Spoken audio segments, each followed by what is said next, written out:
Dortmund harus puas kalah 2-3 Asik.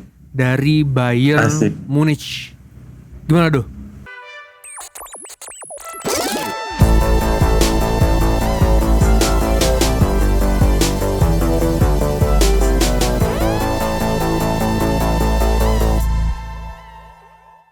Halo, selamat malam. Oke.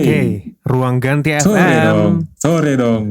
Kita bebas dimanapun, malam, Selamat pagi, sore. siang, malam, iya. Oh iya. Awan kalau di Bisa. New Zealand ini udah malam, hari ini gelap. Masuk akal. Oke. Kita langsung membahas pada episode weekend kali ini. Kita membahas game review. Tapi sebelum ke sana, buat teman-teman yang ingin mengunjungi kita di sosial media kita yang lain, kita ada Jangan di lupa. ruangganti.fm di Twitter ataupun Instagram, dan di Spotify itu kita mau ada podcast dan dengan nama Ruang Ganti Verbal Media. Begitu juga dengan YouTube kita. Jadi jangan lupa buat teman-teman sebelum nonton kita kita ada di sini, silakan klik like dan subscribe. Oke. Oke, pembahasan kita pertama nih, langsung aja. Kita nggak banyak bahas laga, kita cuma bahas 2 kali ini. Yang pertama itu adalah Soalnya dikit dan big match. yang mana dulu yang seru nih, Do? Italia dulu atau Yang Jerman seru dulu? yang mana? Jangan yang kurang seru aja dulu, Pi. Oke. Yang timnya dipermak dulu ya sama mantan timnya ya. Itu Waduh. AS Romanya Jose Mourinho Jauh. dibabat habis 3-0 oleh Internya Simone Inzaghi. Lebih sih harusnya. Kau dulu, Do. Apa yang kau lihat di laga ini, Do? Pertama nih, ini mau bahas formasi ya. Sebelumnya kan memang kita tahu Roma ini kehilangan banyak pemain ya. Kayak Tammy Abraham, kartu merah kan. Dia itu sempat ini kan, Pin. Bukan Abraham tuh sempat Abraham kan sempat ini kan, dia kayak protes gitu nggak salah di Instagram ya. Karena dia dapat kartu yang kayak seharusnya tuh nggak kartu gitu. Waktu lawan apa kemarin nih? Dia tuh sempat protes di Instagram secara langsung di Instagram. Jadi kayak agak geger lah waktu media Italia. Kayak itu ya. Dikit. Terus yang aku bingungnya ini kan Inter kan pemain sayapnya cepat-cepat ya. Tapi aku nengok back Roma di pas yang 3 back tuh semuanya lambat semua tuh. Mancini, Smalling sama Mars Kumbula. Terus Ibanez yang biasa di tengah dipakai di kanan karena backman 3-5-2 sorry. Nah 2 depan itu pakai striker yang bayangan gitu loh. Padahal tuh sebenarnya Mayoral ada. Tapi kenapa nggak dipakai itu nggak tahu ya. Secara formasi ini sama Rodov ya. Sama Rodov sama Zaniolo. Nah, terus Inter sebenarnya nggak banyak kehilangan pemain ya. Maksudnya ya secara kualitas inti sama cadangan nggak jauh beda. Cuma memang yang kurang mungkin De Vrij ya karena cedera. Makanya nggak bisa main kemarin malam. Kayak itu dari formasi dulu. Nah, dari secara permainan awal-awal aku kira menjanjikan ya kan. Kita sempat tuh chat-chatan kan kayak, ini kayaknya keren nih mainnya bla bla bla. Tapi ternyata itu cuma 5 menit aja. Habis itu udah selesai. Inter dari awal tuh sampai akhir, kau sepakat sama aku kan? Dari awal sampai akhir nggak ngapa-ngapain sumpah Roma tuh. Antara apa ya, nge-counter tuh ada, cuma selalu berhenti di depan gitu. Mau syuting pun jarang. Itu pun cuma syuting apa ya? Apa namanya itu? Kayak cuma sekedar spekulasi gitu. Jadi nggak ada yang bahaya juga gitu. Inter ya udah gitu, dengan skuad yang kayak gitu, Roma yang juga gak jelas ya, harusnya tuh bisa 6-0 7-0, cuma ya sama kayak Milan lah, ya finishingnya agak ancur-ancuran gitu. Jadi aku itu dulu, Pin. Jadi gimana? Kalau aku nyorotnya ini sih, maksudnya tuh Roma ini konsisten dengan ketidakkonsistenannya. Kacau. Pernah dengar ya, Lu bilang gitu. Betul, pernah dengar. Ya, tidak konsisten sekali dengan ketidakkonsistenannya. Maksudnya di awal-awal musim ketika Mourinho diambil 2-3 laga pertama menjanjikan memang. Maksudnya tuh Tammy Abraham memberikan penyegaran lah. Selama ini kan 2-3 musim terakhir kan mereka hanya bergantung pada Zeko kan. Yang mau gak mau bermain old fashion lah Zeko nih. Abraham memberikan gaya main baru di depan, memberikan fasilitas lah buat cara menyerang. Tapi ternyata Abraham pun gak bisa sustain. Buktinya sekarang gak ada dia, benar-benar buntu Roma kan. Aku bahkan bilang dari gol pertama Calhanoglu itu game udah over, gue bilang. Roma gak bereaksi sama sekali, gue bilang. Maksudnya itu sebelum gol oke, mereka masih memberikan pressure kepada pergerakan bola Inter. Tapi setelah itu nggak ada reaksi sama sekali untuk tim yang tertinggal di rumah ya, di kandang malah di home ground gitu. Betul. Jadi gue bilang makanya kayak Mourinho ini semakin dipertanyakan kualitasnya ya sebagai pelatih taktikal ya, gue bilang ya. Dia kan pelatih yang taktikal terkenal kan. Maksudnya itu bagaimana dia bisa bereaksi dengan tim yang sedang tertinggal. Oke lah, ada alasan nggak ada beberapa pemain inti nggak main, tapi ternyata dengan taktiknya dia berpikir, kok bilang tadi kan Roma bermain 3 back, tapi di lapangannya 5 back gitu yang ditaruh di depan penalti kan. Iya sih. Tapi nggak fungsi apa-apa, gue bilang tadi. Lebih. Kayak, kayak aku bilang sebelumnya kan, Roma ini bertahannya saking reaktifnya, ngikutin lawan kemanapun ulang backnya. Kemanapun lawan narik bola, dia ikut. Sedangkan nggak ada yang cover di belakang, gue bilang kan. Jadi akhirnya aku bilang, ini taktikal yang salah lah dari Mourinho, bermain reaktif, tapi nggak kokoh di belakang loh. Saya boleh tim bermain reaktif, tapi asal punya back yang kokoh, yang rapi, bisa menjaga ke belakang. Ini kemarin bahkan kipernya pun buat kesalahan di gol pertama kan. Rui Patricio bilang gol pertama salahnya dia itu Lord Kolong ya kan. Ya maksudnya itu di sini nih Roma ini permasalahannya dengan pelatih yang biasa bermain defensif, justru defensif mereka nggak stabil gue bilang. Jadi memang dari gol pertama Inter udah layak menang gue bilang. Benar gue bilang tadi mungkin bisa 4, 5, 6 gol layaknya Inter sebenarnya. Tapi babak kedua Inter bermain harusnya. Inter bermain sedikit bernahan nafas gue bilang ya, mungkin untuk match di weekday nanti lawan Real Madrid. Ya kan? Betul. Itu dulu lah dari aku untuk Roma ini. Tapi aku tanya boleh kok Calhanoglu betul.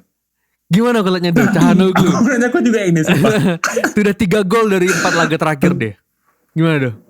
Aduh. Kita gol lawan Milan, lawan Napoli, sekarang lawan Roma, lawan tim besar nyetak gol terus. Gimana? Hakan Calhanoglu. Sebenarnya kan sebagai Milanisti ya, ini kita tahu lah Calhanoglu ini penyakit apa. Dia tuh kayak misal 5 laga bagus, habis itu enggak. Tapi di Inter kok bagus terus ya sampai sekarang ya. Udah berapa nih? Berarti hampir separuh musim mainnya selalu konsisten kalau aku bilang ya. Ini nggak tahu entah faktor memang yang dia bilang kualitas pemain Inter jauh di atas Milan atau memang ya emang dia lagi musimnya aja gitu, nggak tahu sih. Tapi kalau aku lihat memang ada faktor apa ya? Faktor kalau aku baca-baca di komennya fans peca Interisti ya, faktor Barella kelelahan jadinya Calhanoglu tuh lebih tersorot aja gitu. Mungkin apa ya, mungkin sebenarnya Calhanoglu tuh nggak masih dalam standarnya dia di Milan, tapi apa ya, kayak spotlight itu terlalu jatuh ke dia gitu loh, Pen, menurut aku. Kalau gimana, Pen? Ngerti nggak? Kalau nangkap nggak maksud aku? Nah, maksud kau di sini masalah persepsi aja kan, persepsi penonton bagaimana ngeliat performa dari Calhanoglu kan. Kalau buat aku justru aku masih sama dengan pendapat aku di awal ya, kalian nanya kan bagaimana sebenarnya Calhanoglu setelah kita lihat laga pertama lawan Genoa kan yang Inter menang 4-0. Buat aku pendapat aku masih sama. Calhanoglu di sini keluar apa ya? Oke lah masih ada ketidakkonsistenan kadang-kadang. Tapi kenapa performanya lebih meledak? Gue bilang di paruh pertama musim ini. Kalau gue bilang karena perannya di Inter ini beda dengan di Milan. Di Milan dia jadi tumpuan sebelum ke striker. Oh betul sih. Nomor 10. Masuk akal. Di sini dia fluid, bisa turun ke belakang. Kalau ada kadang Barella yang bantu maju. Jadi gue bilang perannya di sini nggak tertumpu ke dia. Jadi ketika dia lagi ngaco lah, lagi terbanyak delay, nggak bisa loh, ada Barella yang bermain harus lebih cepat. Maka di sini fungsinya betul. Kekurangannya dia ditutupi aku bilang di sini di Inter, karena Inter bermain dengan banyak gelandang kan, ada gelandang yang dinamik seperti Barella, ada gelandang jantung seperti Brozovic. Jadi Calhanoglu di sini kekurangannya tidak terlalu expose. Lebih ringan tugasnya. Lebih ringan bebannya dibandingkan dia di Milan. Jadi permainnya lebih lepas gue bilang. Dia lebih puas. Ada kadang-kadang melebar ke sayap, kadang-kadang turun bantu Brozo, Barella yang maju bilang. Jadi dia bermain lebih cair aja. Makanya bisa aku bilang lebih meledak lah sejauh ini. Aku bilang kayaknya Inter memang tempat yang tepat untuk strategi dan posisinya dia lah. Itu kalau Calhanoglu. Sepakat. Ada ya. Tapi untuk ini dong aku tanya. Apa tuh? Mourinho. Kalau aku bilang tadi defensif ya permasalahannya. Kalau dari kau apa sebenarnya permasalahan dari Mourinho ini? Apakah permasalahannya timnya atau Mourinho-nya menurut kau? Nah, kalau menurut aku perkataan kau yang pertama, Pin. Kalimat kau yang pertama. Timnya emang ya kita lihat lah, maksudnya secara kualitas tuh bukan Mourinho banget gitu lah. Maksudnya dia Inter, walaupun terakhir Tottenham pun juga nggak sejelek Roma kualitasnya gitu. Dan pernah kan juga bilang di awal, Mourinho juga udah bilang gitu kalau misalnya di Roma ini musim pertama tuh memang ya dia nyoba-nyoba dulu gitu, karena yang dia pun juga bilang kalau kualitas squad Roma tuh nggak sebagus Tottenham, nggak sebagus MU yang dia pegang sebelumnya gitu. Ya walaupun sih Roma di Serie A sebenarnya nggak jelek-jelek kali ya, soalnya 2-3 musim belakangan kan Roma kan lebih hancur daripada ini gitu. Ada peningkatan secara kualitas permainan, tapi kualitas pemain tuh masih sama aja gitu menurut aku. Kalau aku sih gitu ya. Nggak tahu kalau kayak gimana. Buat aku ini sih, maksudnya aku percaya dengan Mourinho adalah sekarang dia pengen project panjang lah, tapi aku mempertanyakan gimana keputusan analisa taktiknya itu loh. Maksudnya oke lah dia, paham nggak maksud aku? Dia terkenal bermain defensif, bermain reaktif, tapi kenapa nggak jalan nggak udah sekalian aja ditotalin gitu loh. Bermain rapi, bertahan. Apakah? Aku pertanyakan nih sekarang, apakah metode latihannya Mourinho sekarang udah nggak relevan lagi? Maksudnya 2-3 tahun lahir kita lihat Mourinho mengalami penurunan dari win percentage lah, kita lihat jauh turun kan dibandingkan di sebelum-sebelumnya. Itu aku bilang apakah taktiknya memang sudah mulai karatan, bagaimana? Jadi kalau buat aku nih patah dipertanyakan si Mourinho ini keelitan dia sebagai taktikal, pelatih taktikal. Excuse aku sebagai orang yang agak suka Mourinho ya, mungkin memang karena gini kan kalau pelatih itu udah ngasih instruksi, mungkin pemainnya ini nggak bisa menerapkan di lapangan, mungkin aja kan. Mungkin di taktikal waktu sebelum main tuh udah jelas gitu. Cuma pas di lapangan gara-gara kualitas tadi yang gue bilang jelek, bisa jadi kan. Gitu. Iya. Tapi aku nggak menyalahkan 100% pemainnya juga sih, bisa jadi Mourinho juga salah. Cuma yang aku pikirkan tuh mungkin aja gara-gara kualitas pemainnya nggak sebagus itu, ya jadinya nggak sesuai sama apa yang diminta sama Mourinho mungkin ya. Oke. Tapi apapun terjadi, ini pertandingan tadi malam Napoli juga kalah ya dari Atalanta. Ini membuat Serie A benar-benar 3 tim yang berangadu-aduan. Milan. Sekarang sementara ini Milan ya. Sekarang hari Minggu sekarang Milan. Hari Minggu. Napoli dan Inter dan Napoli. Berurutan 1 2 3. Oke. Cukup untuk Roma menghadapi Inter yang menang mudah lah, aku bilangnya 3-0 di Olimpico Roma, akan menjadi salah penentuan ini menjelang winter break, aku bilang bakal untuk berikutnya karena Milan Napoli kan Milan Napoli masih ada 2 minggu lagi. Oh 2 minggu lagi ya? Oke. Itu dia tuh. Ya, tanggal 19. Oke. Sekarang kita terbang ke Jerman. Der Klassiker sekarang. Der Klassiker. Bermain di Signal Iduna Park. Dortmund harus puas kalah 2-3 dari Bayern Munich. Gimana doh? Asik. Ini gara-gara kita ini kan itu jamnya Roma Inter sama Dortmund Munchen tuh bisa dibilang bersamaan lah, berbarengan lah.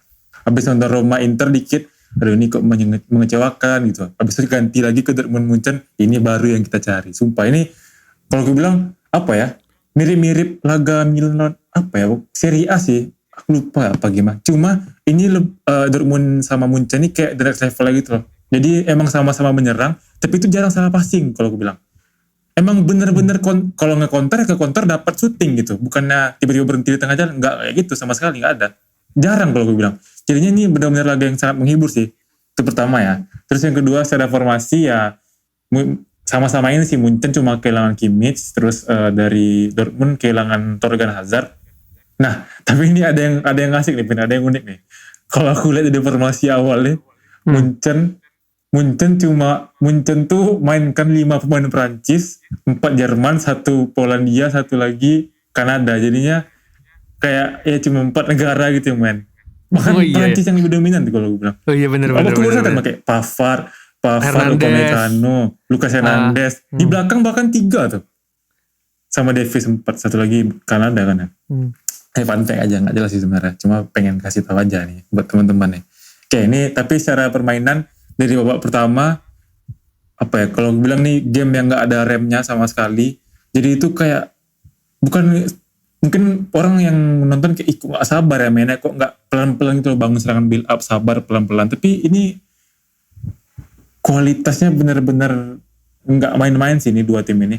Jadinya tuh apa ya gue bilang, kayak memanjakan mata gitu loh. Jadi counter yang bukan sembarang counter, shootingnya juga dapet, jarang bola tuh berhenti di tengah. Jadi itu benar-benar perpindahan bola tuh enak dilihat gitu loh. Tambah lagi nih, ini Pen, aku ngomongin satu pemain ya. Ini aku pernah bilang sih waktu itu kalau nggak salah, ini tuh bakal jadi calon bintang masa depan Inggris lah. Dan dia pun, tapi jarang dipakai sama Southgate kan, Bellingham Pen. Ini Bellingham ini tadi malam benar-benar kacau sih kalau gue bilang. Walaupun dia nggak di posisi murninya ya, dia kan nomor 8 nih. Tapi tadi malam dipakai di sayap gara-gara nggak ada Torgan Hazard. Tapi underrated player sih kalau gue bilang. Apa ya, kayak fan-nya dia tuh asik dilihat. Kalau dia mau ngoper juga, apa ya, body language-nya tuh benar-benar dapet gitu loh Ben. Asik kali kalau gue tengok. Kalau kayak mana Ben ya, si Bellingham nih? Bellingham ini apa ya? Memang lagi-lagi wonderkid Inggris yang dititipkan di Jerman yang berhasil lo bilang ya. Ya kan, setelah sekian lama lah. Sancho.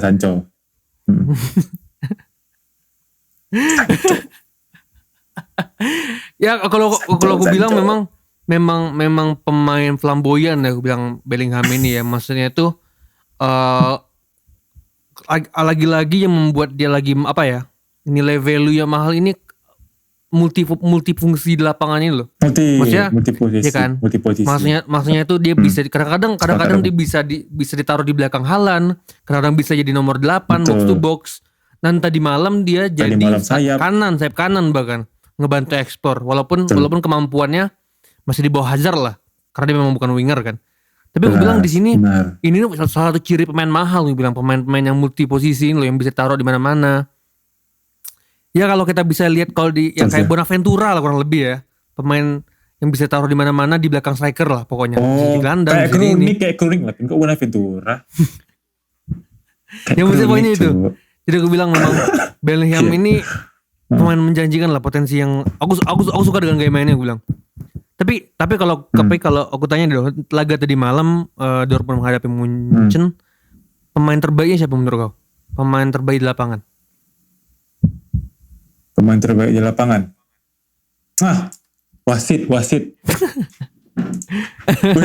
Jujur ya, ini mungkin buat yang nonton pasti tahu nih. Soalnya tuh bahkan sampai pelatih Dortmund tuh di kartu merah, Pin. Di kartu merah. Gara-gara tuh udah terlalu parah kali itu. Bahkan Dortmund tuh hampir dapat penalti. Sebenarnya itu penalti kalau menurut aku ya. Siapa aku lupa. Itu penalti tapi gak dikasih penalti. Akhirnya gara-gara si pelatih Dortmund nih kayak kenapa nih gitu. Akhirnya kartu merah gitu. Dan yang anehnya Lewandowski-nya tak gol penalti gitu loh. Itu yang makin bikin fans Dortmund tuh kacau lah. Tapi kalau serius ya, kalau kau nanya siapa pemain terbaik dari Munchen, buat aku Müller sih kalau aku bilang. Müller sih. Müller benar-benar gila ya, maksudnya tuh bola ke, bahkan musim ini pun dia bakal mulai melewati rekor asisnya sendiri musim lalu bilang. Gila nih orang. Padahal belum selesai nih. Bahkan belum setengah musim bahkan. Setengah musim belum. Makin dua jadi ya. Maksudnya kacau nih Müller. Tapi dari Dortmund sendiri sebenarnya kok ngeliatnya bagaimana doh? Maksudnya kan laga semalam yang membuat ini menjadi menarik, dan kenapa namanya sekarang jadi Der Klassiker sekarang lah di Jerman. Karena dulu Der Klassiker kan bukan Dortmund Munchen kan. Dulu itu Der Klassiker itu Munchen sama Schalke biasanya. Sekarang nih, kenapa Dortmund sendiri bagaimana menurut kau peluang mereka untuk di musim ini? Kan sekarang mereka masih kontender kan, berdua dengan Munchen. Menurut kau gimana? Apakah mereka layak untuk bisa di peringkat 1, atau memang jarak mereka dengan Munchen cukup jauh untuk dikejar kualitasnya? Wah, enggak Ben. Enggak. Aku ini ya, kalau aku bilang Dortmund itu sebenarnya tadi malam punya peluang menang. Ya terlepas dari wasit yang jelek ya. Cuma memang yang aku agak ini dari Dortmund sih, mereka tuh terlalu sering tadi malam ya, babak kedua terutama, karena mungkin ngejar ketertinggalan ya, terlalu sering overcommit buat nyerang gitu Ben. Alhasil tuh di belakang tuh sumpah nih terlalu sering kali pemandangan di lapangan tuh betul. cuma di belakang sendiri gitu. Betul. Ya walaupun aku juga tahu memang Dortmund ini pemain belakangnya juga cepat-cepat semua, ada Kanji segala macam lah. Cuma lah kayak gitu juga sih, lawannya Munchen loh. Munchen juga punya pemain yang cepat gitu. Terlalu overcommit kalau aku bilang tadi malam. Walaupun Munchen pun juga overcommit juga nih, sama-sama overcommit sebenarnya dua-duanya. Cuma Munchen tuh tahu gitu loh, mereka tuh tinggalin minimal 2 atau 3 pemain. Dortmund enggak gitu, Dortmund tuh keseringan nomor sendiri gitu. Banyakan tuh di depan garis tengah tuh loh. Jadinya itu tuh gampang diserang. Gol pertama aja tuh hasilnya nih kan, hasil dari counter attack gitu. Jadi kalau gue bilang tadi malam memang kayaknya murni kesalahan, ini baru nih Pen, ini murni kesalahan pelatih sih kalau gue bilang. Murni kesalahan dari pelatih Dortmund, dia terlalu menempatkan pemain terlalu ke depan, akhirnya ya gampang dieksploitasi yang Munchen. Kalau gue sih kayak gitu. Aku setuju sih, maksudnya tuh memang kalau aku lihat bahkan sendiri ya, aku lihat Munchen tuh sebenarnya bukan tim yang invincible ya, tim yang gak bisa dikalahkan ya, karena aku lihat bahkan kemarin itu lini belakang mereka cukup rapuh sebenarnya. Maksudnya itu dari angka kebobolan sendiri betul. Dibandingkan musim lalu mereka jauh lebih rapuh musim ini kan. Musim ini ya. Maksudnya tuh cara mereka bertahan tuh sering error. Bahkan laga kemarin tuh bahkan kadang-kadang salah antisipasi, clearance bola kadang-kadang error, gue bilang kan. Yang akhirnya membuat Dortmund punya kesempatan, gue bilang. Tapi masalahnya Dortmund lebih parah lagi nih kesalahan di belakangnya, gue bilang. Ya itu dia. Jadi sama-sama. Itu dia. Jadi kedua tim sama-sama unggul di depan, tapi di belakang sama-sama rapuh sebenarnya. Sama-sama. Dan kebetulan Dortmund lebih parah rapuhnya, gue bilang. Hummels nggak bisa mengcover sama sekali. Yang aku kasihin kadang-kadang. Itu dia. Tiba-tiba 2 lawan 5, 2 lawan 3 tiba-tiba menyerang. Nah itu sering kali kayak gitu. Makanya itu dari gol pertama gue lihat. Terus gol kedua itu juga proses seperti itu ya, serangan balik yang Dortmund kehilangan orang di fase bertahannya. Yang bertahan cuma 2-3 orang gitu loh yang ada, yang otomatis makanya peluang mereka bertahan lebih sulit loh. Susah. Jadi gue bilang Munchen memang apa ya, belum. Tapi seru sih. Tapi seru. Benar-benar open bermain open kedua tim. Itu kayak main PS sih. Asik. Oke, ada lagi dong untuk laga Der Klassiker kali ini yang kau sampaikan? Oh ada satu lagi aja Pin. Satu lagi aja. Mampus kok Messi, Lewandowski nyetak 2 gol. Kok kapan nyetak gol Messi? Semalam udah coba tapi gak gol. Lawan Lens kalah lagi. Imbang ya? Oh iya dia sama ya PSG ya? Iya. Imbang sama. Itulah. Padahal udah gak ada Neymar loh. Blunder itu. Itulah. Ngamuk Lewandowski jadi. Hat-trick tuh harusnya biar bikin keren kan. Oke. That's it untuk episode pada malam hari ini. Sampai jumpa teman-teman di episode berikutnya. Jangan lupa untuk terus dukung kita untuk bikin konten kayak gini dengan like dan subscribe kita di konten ini, dan dengerin kita di media-media kita yang lain dengan nama Ruang Ganti FM ataupun Football Media. Sampai jumpa di kesempatan berikutnya. Saya Revin dan rekan saya Rido. Kita pamit undur diri. Ciao. Sampai jumpa di weekday Champions League akhir tengah pekan depan.